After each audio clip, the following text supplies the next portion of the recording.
எதுக்காக கூடியிருக்கிறோம்னா, நாங்களாம் பத்திரிகையாளர் ஒரு உணர்வோட கூடியிருக்கிறோம். இந்த ஆட்சியில நம்ம நிலைமை என்னவா இருக்கு? மொத்தம் நம்ம நீதித்துறை, நிர்வாகத்துறை, அதுல இந்த ஊடகத்துறை இப்படி இருக்க இடத்துல நம்ம நான்காவது தூண், மொத்தம் 4 தூண், 4 சேர் இருந்தா 4 சேர் 4 கால் இருந்தா தான் இருக்கான்ற மாதிரி இடத்துல நம்ம நிலைமை என்னவா இருக்கு அப்படிங்கிறத உங்களோட பகிர்ந்துக்கிறதுக்காக தான் இந்த ஒரு காணொலியை உங்களுக்கு பயன்படுத்துறோம். இப்ப நமக்காக வந்திருக்காரு இப்ப நமது வல்லூர் பத்திரிகையோட ஆசிரியர் மோகன்ராம் அவர்கள், மனிதவிடல் ஆசிரியர் மோகன் அவர்கள். இப்ப நம்ம என்ன இப்ப நம்ம நடக்கிற இந்த நிலையில நம்ம பத்திரிகையாளர்கள் இப்ப தாவேக்கா ஆட்சின்னு வந்துருச்சு. இன்னைக்கு மக்கள் எதிர்பார்த்த ஒரு நல்ல ரிசல்ட், அதாவது நம்ம அடிமைத்தனமா இருந்தோம், அப்படி இருந்தோம், இப்படி இருந்தோம்னு வரும்போது ஒரு தன்னிச்சையா இருந்து ஒரு ஒரு புதிய ஒரு தலைமையை இன்னைக்கு நம்ம ஏற்றிருக்கிறோம். இந்த தலைமை ஏற்றதுல யாருக்கு என்ன பெனிஃபிட்னு நமக்கு தெரியாது. இப்ப நம்மளோட பெனிஃபிட் என்ன நம்ம தெரிஞ்சுக்கணும். நம்ம நிலைமை இப்போ ஒரு பேட்டி எடுக்கணும், யாராவது ஒரு மினிஸ்டர் போய் பேட்டி எடுக்கணும்னா எடுக்க ஆள் இல்லை, ஒரு ஒன்றிய செயலர் எடுக்கணும்னா ஆள் இல்லை. இதுக்கு என்ன நிலைமை நீங்க நினைக்கிறீங்க? அதாவது தாவக ஆட்சி வந்து இப்போதான் வந்து ஒவ்வொரு டிபார்ட்மெண்ட்டையும் வந்து அவங்க சரி பண்ணிட்டு இருக்காங்க. இதுல வந்து என்னன்னா, நான் தெரிஞ்ச தாவகால வந்து பத்திரிகையாளர் வந்து ஒரு பெரிய பத்திரிகையை மட்டும் சரி பண்ணிக்கிட்டு கீழே இருக்கிற பத்திரிகைகள் வந்து பெருசா கண்டுகோல் அப்படிங்கிற குறைபாடுகள் வந்து ரெகுலரா வந்து தான் இருக்கு. அதை நிவர்த்தி பண்ணணும். ஏன்னா நிறைய பத்திரிகையாளர் வந்து, ஏன்னா ஆசிரியர்லாம் ரெண்டாவது விஷயம், இந்த ரிப்போர்ட்டர் ஃபீல்டுக்கு போகும்போது அவங்க படுற அவமானங்கள், அவங்களுக்கு கொடுக்குற மரியாதை இல்லாமல் போறது, இதை நிறைய நம்ம பார்த்துட்டு இருக்கோம். இதெல்லாம் தாவக ஆட்சியில சிறுக சிறுக வந்து சரி பண்ணுவாங்கன்னு நான் நம்புறேன். ஏன்னா தாவக ஆட்சி இப்போ ஒவ்வொன்றா சரி பண்ணிட்டு இருக்காங்க. ஸோ அந்த நம்பிக்கை எனக்கு இருக்கு. தாவக ஆட்சியில சென்ற ஆட்சியில பாத்தீங்கன்னா, நாங்க அந்த தாலுக்கா அளவுல உள்ள ரிப்போர்ட்டர்களுக்கு மரியாதை கொடுக்கணும்னு கோரிக்கை வச்சோம்.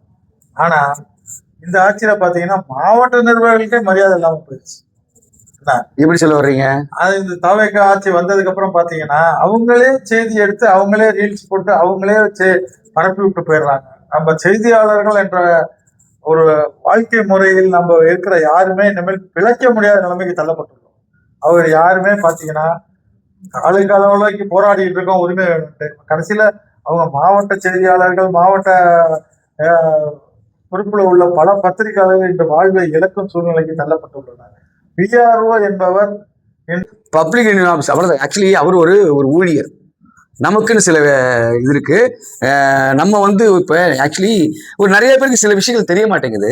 பத்திரிகையாளர்கள்ல எனக்கு என்னன்னு சொல்ல தெரியல. நீதிபதி எப்படியோ, முதலமைச்சர் எப்படியோ, அதாவது நிர்வாகத்துறையின் தலைமை எப்படியோ, அத மாதிரிதான் ஊடகத்துறையும். அந்த ஊடகத்துறையின் தலைமைய நம்ம தயவு செய்து உணரணும். நம்ம ஏன் சொல்றோம்னா, இன்னைக்கு உண்மையாவே பத்திரிகையாளர்கள் ஒரு பேட்டி எடுக்க போறோம் அப்படின்னா பேட்டி கொடுக்க யாரும் வர்றதில்லை. கடந்த ஆட்சியில ஒரு பேட்டி கொடுக்கறதுக்காக ஓடி வந்து 4 விஷயம் நான் எனக்கு தெரியணும், என்ன வந்து மக்கள் பேசணும் பார்த்த வரைக்கும் என்னன்னா, ஒவ்வொருத்தவங்களும் வந்து அவங்க பர்சனலாவே ஒரு ஆள் அடிச்சுக்கிட்டு போறதெல்லாம் வந்து அவங்களே எடுத்து அவங்களே போட்டு அவங்களே ரெடி பண்ணதுனால பண்றது இல்லை. சரி சரி, நீங்க இப்படி சொல்றீங்க. உங்களுக்கு சிம்பிளா சொல்றேன். இன்னைக்கு தொடர்ந்து பத்திரிகையாளர் தாக்கப்படுறாங்க. பத்திரிகையாளர்கள்னா நிருபர்கள், போட்டோகிராஃபர் தாக்கப்படுறாங்க. ஆனா தாக்கப்படுறவங்களுக்கு சப்போர்ட்டா யார் வர்றா? உண்மை ஆட்சியாளரும் வர்றது இல்ல. அரசியல் கட்சி தலைவர்களும் பத்திரிகை சங்கங்களும் பெரிய பத்திரிகை யாரும் இதுவரை நடந்த ஆட்சியில் இருந்த வெறும் கண்டன ஆர்ப்பாட்டம் தீர்மானத்தை ஒண்ணு போட்டு ஒரு வேலையை முடிச்சிடுறாங்க. இந்த விஷயத்த நான் ஒண்ணு சொல்றேன். சென்ற ஆட்சியில், அதுக்கு முன்பு நடந்த ஆட்சியில், பல ஆட்சியிலே பத்திரிகைகள் தாக்கப்பட்டால் ஒரு சிறிய கட்சி தலைவர்கள் ஒரு பெரிய கட்சி தலைவர்கள் வரை வந்து ஒரு ஆறுதல் வார்த்தை கூறுவார்கள், கண்டனம் அறிவிப்பார்கள். ஆனால் இந்த ஆட்சியில் பல இடங்களில் பத்திரிகைகள் தாக்கப்பட்டுள்ளன. அந்த சிறு கட்சி தலைவர்களும் ஆதரவு தரும் கூட்டணி கட்சி தலைவர்களும் கூட இதுவரைக்கும் நம்மளுக்கு சப்போர்ட். கூட்டணி கட்சி எல்லாம் வந்து இன்னைக்கு ரொம்ப அமைதியா இருக்கு. அவங்க எந்த விஷயத்தையும்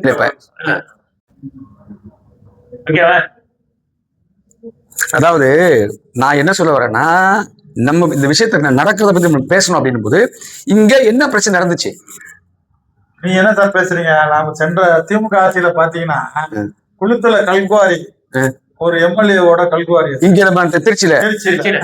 ஆ, நீங்க பாத்தீங்கன்னா அன்னைக்கு செய்தி சேகரிக்க சென்ற நியூஸ் 18 நிருபர்கள் தாக்கப்பட்டு ஆமா ஆமா ஆமா ஆமா கேள்விப்பட்டிருப்பீங்க. ஆமா கேள்வி என்ன பண்றது ஆர்ப்பாட்டம் எல்லாம் பண்ணாங்க. தாக்கப்பட்டு அவர்களது வீடியோ கேமரா புடுங்கப்பட்டு பொய் வழக்கு போடப்பட்டது. அது மாதிரி பணம் கேட்டு மிரட்டினாங்கன்னு சொல்லி. அப்ப பாத்தீங்கன்னா இதே திமுக கூட்டணியில இருக்க எந்த அரசியல் கட்சியுமே அதுக்கு ஒரு கண்டனம் கூட இல்ல இல்ல இல்ல நீங்க அது திடீர்னு திமுக இல்லைங்க, திடீர்னு திமுகன்றீங்க. இப்ப தாவேக்கா ஆட்சிங்க. இதே கூட்டணி சார், காப்பி ஆஃப் த பேஸ்ட்ல இருக்க இதே கூட்டணி கட்சி தலைவர்கள் சோழிங்கர்ல பாத்தீங்கன்னா சோழிங்கர் எம்எல்ஏ இப்போ ஜனநாயகன் படம் பார்த்துட்டு வந்த ஒருத்தரை நம்ம ரிப்போர்ட்டரை பாத்தீங்கன்னா தாக்கி இருக்காரு எம்எல்ஏ. இதுக்கு இதே மார்க்கெட் எம்எல்ஏ அரெஸ்ட் பண்ணாங்க இல்லையா, அப்போ ஏடிஎஸ்பி மிரட்டுறாரு. இது மாதிரி இப்ப கூட சார் சோழிங்கர் எம்எல்ஏ ஜனநாயகன் படம் பார்த்துட்டு வந்தப்ப ஒரு நிருபர் சாதாரணமா கெட்டப்பட்டார் எம்எல்ஏ, நீ என்னடா எங்கட கேள்வி அடிக்கப்படுறாங்க. அப்படியா விஷயத்த சொல்றீங்களே, அதிமுக ஆட்சியிலும் சரி திமுக ஆட்சியிலும் சரி அவங்க மிரட்டெல்லாம் அடிச்சு உடைச்சு எல்லாம் பண்ணாததா இப்ப இவங்க பண்ண போறாங்க. ஒரு புதுசா இப்பதான் 6 மாசம் கூட ஆகல, 4 மாசம் தான் ஆகுது. இது ஒரு சின்ன சின்ன விஷயத்தையே நீங்க பெரிய விஷயம் கொண்டு வந்தீங்கன்னா அவங்களுக்கு ஒரு அனுபவம் வேணும் இல்லையா? அனுபவம் அடிக்கிற அனுபவம் ரீசனா வந்திருக்காங்க. அவங்க யாருக்கு இப்ப ஃபாலோ பண்ணுறது தெரியாம கட்சியா இருந்தாலும் எந்த அமைப்பா இருந்தாலும் முதலில் பேஸ்ல தெரிஞ்சுக்கிறாங்க. என்ன தெரியுங்களா? சரி, எனக்கு சின்ன டவுட் இருக்கு. சின்ன டவுட் இருக்கு எனக்கு.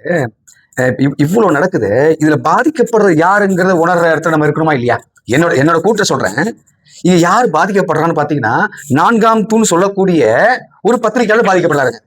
இல்லைங்க, நீங்க விஜய் சப்போர்ட் பண்ணுங்க, பிரச்சனை இல்லை.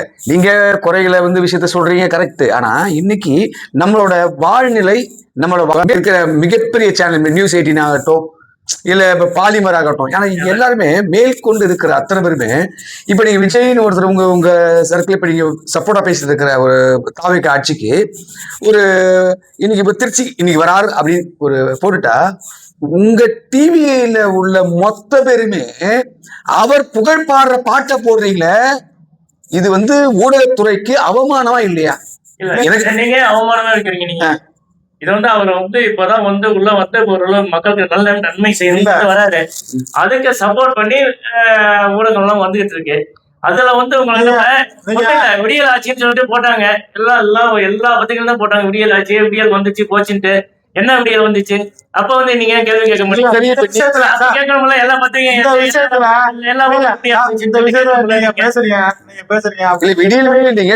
விடியல் வரணும்ல. இல்ல விடியல் ஏங்க, அவங்க 50 வருஷமா ஆட்சி பண்ணுவனுக்கே விடியலுங்க காணும்.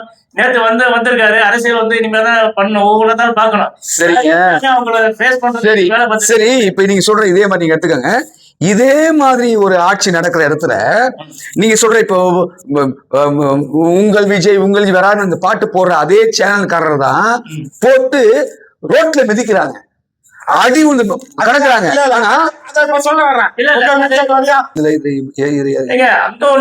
நடக்கிறத நீங்க பெருசா பேச மாட்டீங்களே, ரெகுலரா நடந்தது எல்லாம் நீங்க கேட்காம இருங்க. ஒரு நிமிஷம் கோவப்படுறது ஒண்ணும் இல்ல. இவ்வளோ பெருமையா பேசி போடுறது ஃபுல்லாவே மேல்தட்டுல உள்ள முதலாளிகள். இங்க என்ன வேலை சொல்றோமோ அதை செய்யக்கூடிய இருக்கிறதுல நம்ம தொழிலாளிகள் யார் இருக்கா? போட்டோகிராஃபர், நிருபரும். 3 மணிக்கு வராருன்னா 8 மணிக்கு தான் உங்க ஆள் வர்றாரு. அந்த 3 மணில இருந்து 8 மணி வரைக்கும் கேமராவையும் அந்த பேடு மொத்தத்தையும் வச்சுக்கிட்டு காத்து வெயில்ல சுடுகாடா நிக்கிற நிருபரையும் போட்டோகிராஃபரையும் யாராவது இது நம்ம சொல்றதுன்னா நம்ம ஊடக சங்கங்களே ஆகட்டுமே, யாராவது சப்போர்ட் சப்போர்ட் பண்ணிடுவோம். பண்ணிட்டு பிறகு மேலே இருந்து ஒரு போன் வரும், பாலிமர்ல இருந்தோ, நியூஸ் 7ல இருந்தோ, இல்ல தந்தியில இருந்தோ, இல்ல பாலிமர்ல இருந்தோ வரும்.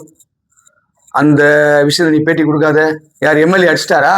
பேட்டி கொடுக்காத சார். என்ன தாக்கிட்டாங்களா சார்? விடு, பேசுறீங்கல்ல.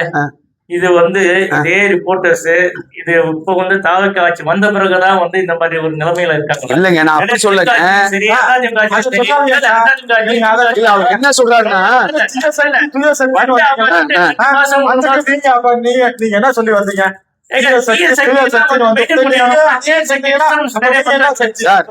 ரொம்ப டிஸ்டர்ப் பண்ணிருக்காங்கல்ல, அவங்க எல்லாம் பேசுறீங்க. பத்திரிக்கை காலங்காலமா வந்து பாதிக்கப்பட்டு இருக்காங்க. ரிப்போர்ட்டர்ஸ் அடிப்பட்ட மக்கள் வந்து ஏன் திமுக ஆட்சியில வந்து தாலுகா ரிப்போர்ட்டருக்கு வேணும் அது வேணும்னு சொல்லி எவ்வளவோ நம்ம கோரிக்கை வச்சோம். எந்த கோரிக்கையாலும் ஒண்ணு கன்சிடர் பண்ணாங்களா? பண்ணாங்களா? எங்க வாழ்க்கை இல்ல இந்த ஆட்சி வந்து சார், ஒரு மாசம் தான் சார் ஆச்சு. நீங்க ஒரு ஸ்பாட்ல நின்னு ஒரு பேட்டி கொடுக்கறது கூட தைரியம் இல்லையா சார்? தைரியம் இல்லைன்னு சார் எதுக்கு இப்ப ஃபுல்லா அவங்க கொடுத்துட்டு இருக்காங்க, பேசிட்டு இருக்காங்க. எல்லாம் புது ஆளுங்க தான். எல்லாமே அவங்க மாதிரி கிட்டத்தட்ட பெரிய அனுபவம் உள்ள ஆளுங்க. நீங்க முக்காலுங்க எல்லாமே சார், நீங்க இவங்க வந்து நீங்க நாற்காலி பணியை பண்ணிட்டு இருக்காங்க. நீங்க நாற்காலி கொடுத்து விளம்பரம் பண்ணுங்கிற அவசியம் எங்களுக்கு இல்ல. சரி சார், சார், அனுபவத்தை வந்து பேசாதீங்க. இல்ல சார். எம்எல்ஏ வந்து நிருபரை அடிக்கிறாரு. இல்ல சார், சார், சார், நீங்க நாற்காலியில உட்கார ஆசைப்படுறீங்களா முக்காலியில உட்கார ஆசைப்படுறீங்களா? ரைட்டுங்க. எல்லா ஊரும் இப்ப எல்லா கம்பெனியும் அதாவது கம்ப்ளைண்ட் பண்றாங்களா பெரிய கம்பெனி எல்லாமே சின்ன ரிப்போர்ட்டர் பாதிக்கப்பட்டா அதுக்குன்னு ஒரு தலைமை இருக்கு. தலைமை கேள்வி கேட்கணும். அவன் எப்பயுமே கேட்கறது கிடையாது. பாதிக்கப்பட்ட ரிப்போர்ட்டர் வந்து அவன் அப்படியே விட்டுட்டு அடுத்த தவிர சரி, இப்ப ஆட்சியில மட்டும் தான் எனக்கு இந்த பேச்சுவார்த்தை மொத்தம் முடிக்கணும்னு எனக்கு தோணுது. எதனால அப்படின்னா எல்லாருமே ஒரு தன் கட்சிக்காகவும் தன் மற்ற விஷயத்துக்காகவும் இதை பேச வேண்டியதை தவிர, ஆனா அடிப்படையில் தாக்கப்படும் ஒரு மனிதனுக்கு ஒரு சம உரிமை இந்த இடத்துல கிடைக்கிறதுக்கான எந்த இடமே இல்லை. வரும் சார். இப்ப எப்போ வரும் சார்? நாங்க சென்ற ஆட்சியில இங்க பாருங்க. சிம்பிளா சொல்றேன், நீங்க அப்பெல்லாம் பெருசா இருக்க வேண்டாம். நக்கீரன் கோபால் ஆகட்டும், இல்ல இருக்கிற இந்து ராமா ஆகட்டும், இருக்க எல்லா மொத்த பேருமே வெறும் எடுத்து கொடியை தூக்கிட்டு ஆர்ப்பாட்டம் பண்ணிட்டு கம்முன்னு போற இடத்துல தான் இருக்காங்களே தவிர, இந்த ஆட்சிக்குள்ள நடக்கிற நமக்கு கீழே இருக்கிற மொத்த பேரையுமே வளர்த்து விட்டவங்க யாருமே இல்லையா? இன்னைக்கு இப்போ நமக்கு ஒரு ஐடி கார்டு வேணும்னு நினைக்கிறேன், ஒரு பாஸ் தரணும்னு வச்சுக்கோங்களேன், போய் நின்னா தள்ளி போடான்னு சொல்றது நிக்கிறாங்களே. ஒரே விஷயம் வச்சுக்கோங்க சார். இப்ப பத்திரிகை நிருபர்கள் ஒளிப்பதிவாளர்கள் பாதிக்கிறாங்க, ரைட்டு. இதுக்கு வந்து பத்திரிகையாளர் மத்தியில ஒற்றுமை இருந்து ஒரு ரெப்ரசன்ட் பண்றதுக்கு யாரு இருக்கா சொல்லுங்க. நான் ஒண்ணு சொல்றேன் ஒண்ணு வேணா புரிஞ்சுக்கிட்டு சொல்றேன். பத்திரிகை துறையை பொறுத்தவரை ரிப்போர்ட்டர் இந்த ரிப்போர்ட்டர் யார் எடுத்தாலும் அவங்க தனக்குன்னு இருக்கிற ஒரு பங்கு, தன் ஒரு நிறுவனத்துக்கு செய்யறதாகட்டும் தன்னை சார்ந்தவர் செய்யறதாகட்டும், அதுல அவங்களோட பங்கு அடிச்சிக்க முடியாது. இவன் தலைமை செயலர், இவன் நிதி உள்ளவன் ஏன் சொல்ற பத்திரிகை சொல்றோம்னா அதோட கெத்து வேற. அந்த கெத்து இன்னைக்கு ரோட்ல கிடக்குது. அந்த கெத்த ரோட் இருக்குது. இது வந்து நீ இந்த சங்கத்துல நீயா வரலன்னா இந்த சங்கம் வந்தா இந்த சங்கம் வராது, இந்த சங்கம் வராது. அது சொல்றேன். ஒவ்வொரு ஆட்சியும் சொல்லுவாங்க இல்லைங்க, ஒவ்வொரு மத்த ஆட்சியில ரிப்போர்ட் பாதிக்கப்பட்ட அளவுக்கு ஒரு விஷயம் இருக்குங்க, விஷயங்கள் தான் ஒரு விஷயம் இருக்கு. பூனைக்கு யாரு மணி கட்டுதுன்னு பாத்துட்டு இருக்கிறீங்க. நீங்க சொல்றீங்க இது வரைக்கும் யாரும் இப்போ புகார் பண்ணல, சென்ற ஆட்சியை விட எங்க ரிப்போர்ட்டர்கள் நல்லதா தெரியும். அதனால எங்களை போல சிறு குறு பத்திரிகைகள்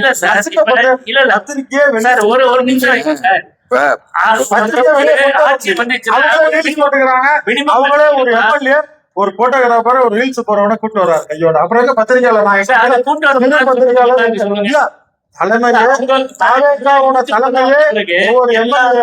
ஒரு போட்டோகிராஃபரை கம்பல்சரியா சம்பளத்துக்கு வச்சுக்கணும், ஒரு ரீல்ஸ் போறவனை வச்சுக்கணும்னு சொன்னா இது எப்படி சார் நம்ம வாழ்க்கை? எங்களை போல சிறு குறு பத்திரிகையாளரோட வாழ்க்கை இது வந்து முறையா வந்து பத்திரிகை எல்லாம் சங்கம் சேர்ந்து ஒரு ரெப்ரசன்ட் பண்றதுக்கு யாராவது முன் வந்தீங்களா? குறைகள் மட்டும் சொல்றீங்களே. இப்பதான் ஆட்சிக்கு வந்திருக்காரு. ஒரு ஆட்சி வந்தாலும் ஒரு மினிமம் 6 மாசமாவது அவங்க டைம் கொடுங்க. எல்லாத்தையும் நீங்க வந்து எல்லாம் சேர்ந்து போய் ரெப்ரசன்ட் பண்ணணும்ல. நீங்க என்ன சார் திருப்பி தாவேக்கா அரசுக்கே சப்போர்ட் பண்ணி பேசிட்டு இருக்கீங்க. இப்ப செய்தித்துறையில கேமராமேன் எடுக்கிறதுக்காக அப்பாயின்மெண்ட் எல்லா பக்கமும் எடுத்துட்டு இருக்காங்க. இல்ல இது ஒரு உதாரணம் எங்க அனுபவத்தை சொல்றேன். என்ன அனுபவம் உங்ககிட்ட இருக்கு? ரிப்போர்ட்டர் ஒருத்தர் வருஷம் அனுபவம் ஆமா இருந்தவர் கேமராமேனுக்காக அப்ளிகேஷன் கொடுத்தாரு பிஆர். அவர் என்ன சொல்றாரு, ஏங்க நான் வந்து வெறும் கண் துடைப்புக்காக வாங்குற அப்ளிகேஷனுங்க, ஆளுங்கட்சி என்ன செய்யணும் உங்களுக்கு அப்ப இது பண்ணிருக்காங்க, விண்ணப்பம் கொடுக்க சொல்லியிருக்காங்க. நீங்க போய் கொடுத்திருக்கீங்களா இல்லையாங்கிறது தெரியாது. பிஆர்ஓ சொன்னா அதிகாரிகள் இப்ப நிறைய பேர் வந்து பழைய ஆட்சிக்கு சப்போர்ட்டா இருக்காங்க. அப்படிலாம் இல்ல சார். இந்த பேரை கெடுத்து அவசியம் கிடையாது. இவங்க ஆட்சியில இல்ல இவர் சொல்ற ஒரு இதெல்லாம் ஒரு வேல்யூ பாயிண்ட் இருக்குங்க. 50 வருஷமா இருக்கிற இந்த ஆட்சி சர்க்கிள்ல ஒரு கவர்மெண்ட்டுக்குன்னு சொல்லி ஒரு போட்டோகிராஃபர் யாருமே எடுத்தது கிடையாது. இந்த ஆட்சி கிடையாது, எடுத்திருக்காங்க. இப்ப அதுல போய் நீங்க கொடுத்து உங்களுக்கு என்ன பிரச்சனை வந்துச்சு? இல்ல சார், அவரு தான் உதாசீனப்படுத்தி அவனே சொன்னார். இதெல்லாம் பண்ணுவாங்க.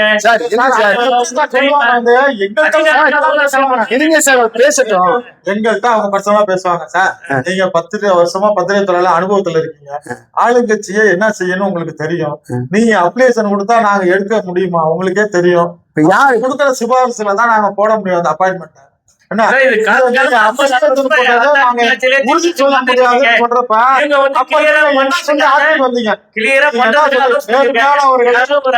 வந்து திமுக ஆதரவாளர்கள்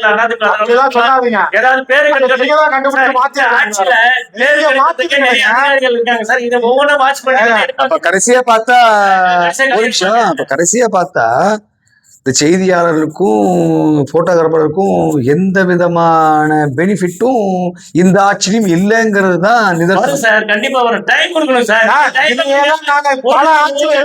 55 வயசு ஆயிடுச்சு.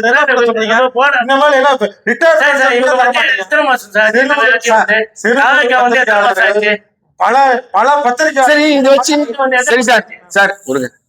நீங்க ரொம்ப உணர்ச்சி வசப்படுற அளவுக்குலாம் ஒண்ணும் கிடையாது.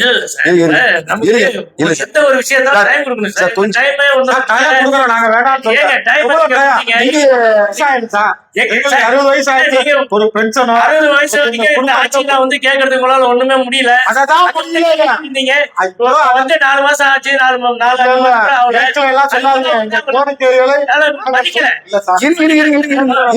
எப்படி மதிச்சாங்க? அவங்க திமுக தெளிவா அவர் ஒரு இல்ல சார் இன்னைக்கு ஒரு பத்திரிகையாளர் இல்லாத ஒரு விஷயத்த சரிங்க ஒரு விஷயம் இருக்கு சார். அவர் வந்து ஒரு நியாயமான ஒரு விஷயத்த சொல்றாரு.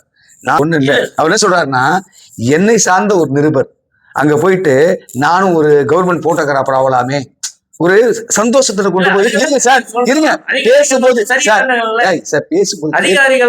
பேசும்போது போயிட்டு ஒரு அப்ளிகேஷன் உள்ள கொண்டு கொடுக்குறாரு. கொடுத்துட்டு நானும் கவர்மெண்ட் போட்டோகிராஃபர் ஆயிடுவேனே, எனக்கு ஒரு அங்கீகாரம் கிடைக்கும்னு கொடுக்கும்போது அந்த பிஆர்ஓ வார்த்தையை சொல்றாரு, ஏங்க உங்களுக்கு விஷயமே தெரியாதா? இந்த ஆட்சி வந்திருக்குன்னா இந்த ஆட்சியில உள்ள எங்க ஆளுங்களை கொண்டு உள்ள போடுவாங்களா, இல்ல நீங்க வந்து இப்ப நீங்க வந்து நிக்கிறவன் புது ஆளுங்க உள்ள போடுவாங்களா? போங்க சார் எடுத்துக்கிட்டு போடுவாங்களா? எங்க ஆளுங்க தான் சார் போடுவாங்க அப்படிங்கிற விஷயத்த சொல்றாருன்னா, அந்த பிஆர்ஓ யாருக்கு வேலை செய்யறாரு? யாருக்கு வேலை செய்யற? இப்போ ஒரு நல்ல நிறைய செய்தி வந்திருக்கு. நிறைய அதிகாரிகள் வந்து இந்த ஆட்சி பேரை கெடுக்கிறதுக்காக வந்து ஏற்கனவே இந்த திமுக ஆட்சி, ஏன்னா திமுக ஆட்சி ஆட்சி போட போறாங்க சொன்னாங்க, திமுக போட போறாங்களா? வந்து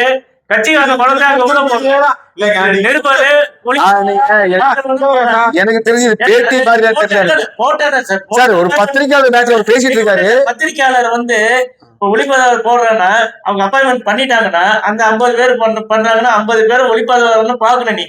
நீங்க நம்மளும் கிடைக்கும், எனக்கு கிடைக்கலங்கிறதுக்காக நம்ம குறைய சொல்றோம் சார். எனக்கு கிடைக்கல, பத்திரிகையாளர் எனக்கு கிடைக்கல நான் சொல்லவே இல்லை. ஆட்சியில சொல்ல சார், பிஆர்ஓ வந்து சொல்லியிருக்காங்கன்னா அதை வந்து ஒரு பெரிய இஷ்யூ பேசிட்டு எல்லா பிஆர்ஓவும் கொடுத்தீங்கல்ல, அதுக்கப்புறம் சொன்னாரா நீங்க ஸ்ட்ரைட்டாவும் ஒரு அப்ளிகேஷன் அனுப்பி விடுங்க, இந்த மாதிரி பிஆர்ஓ சொல்லிட்டு இருக்காரு, நீ அனுப்புங்க, நடவடிக்கை எடுப்பாங்க. செய்தித்துறை அமைச்சர்கிட்ட போய் பிரச்சனைகள் வந்து இன்னைக்கு ஊடகத்துறையில ஒரு பேட்டி கொடுக்கறது கூட முதலமைச்சருக்கு இன்ன வரைக்கும்